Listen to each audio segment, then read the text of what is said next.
আলহামদুলিল্লাহি রব্বিল আলামিন ওয়াসসালাতু ওয়াসসালামু আলা সাইয়্যিদিনা মুহাম্মদ ওয়া আলা আলিহি ওয়া সাহবিহি আজমাইন। প্রিয় দর্শক, আজ আমরা এমন একটি ভূমির কথা বলবো যার নাম শুনলেই প্রতিটি মুমিনের হৃদয় কেঁপে ওঠে, ফিলিস্তিন।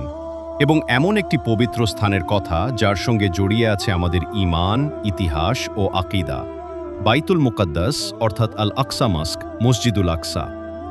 এটি শুধু একটি ভূখণ্ড নয়, এটি মুসলিম উম্মাহর হৃদয়ের অংশ। প্রথম ধাপ, ফিলিস্তিন ও বাইতুল মুকাদ্দাসের মর্যাদা কুরআনের আলোকে।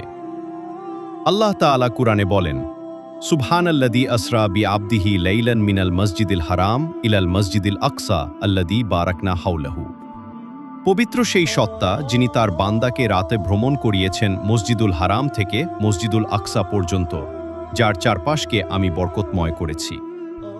এই আয়াত আমাদের জানিয়ে দেয় আল্লাহ নিজেই এই ভূমিকে বরকতময় বলেছেন। দ্বিতীয় ধাপ, মসজিদুল আকসা, মুসলমানদের প্রথম কিবলা। অনেকেই ভুলে যান আমাদের প্রথম কিবলা ছিল আল আকসা মস্ক। রাসূলুল্লাহ সাল্লাল্লাহু আলাইহি ওয়াসাল্লাম এবং সাহাবায়ে কেরাম প্রথমে এই দিকেই নামাজ আদায় করতেন। পরে আল্লাহর নির্দেশে কিবলা পরিবর্তিত হয়ে মসজিদ আল হারামের দিকে হয়। তাই এই মসজিদের সঙ্গে আমাদের ঈমানের সম্পর্ক খুব গভীর। তৃতীয় ধাপ, নবীদের ভূমি। ফিলিস্তিন হল বহু নবীর ভূমি। এখানে এসেছেন ইব্রাহিম আলাইহিসসালাম, লূত আলাইহিসসালাম, দাউদ আলাইহিসসালাম, সুলাইমান আলাইহিসসালাম, ঈসা আলাইহিসসালাম। এ ভূমির প্রতিটি মাটিতে নবীদের পদচিহ্ন আছে। চতুর্থ ধাপ, মিরাজের স্মৃতি।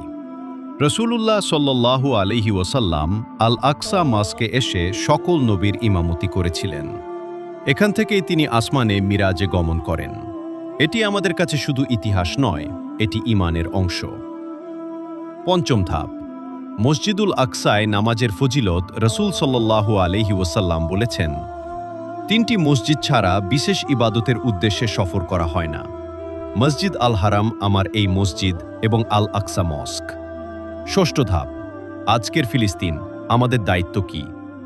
আজ আমাদের ভাই বোনেরা ফিলিস্তিনে কষ্টে আছেন। আমাদের করণীয়: ১.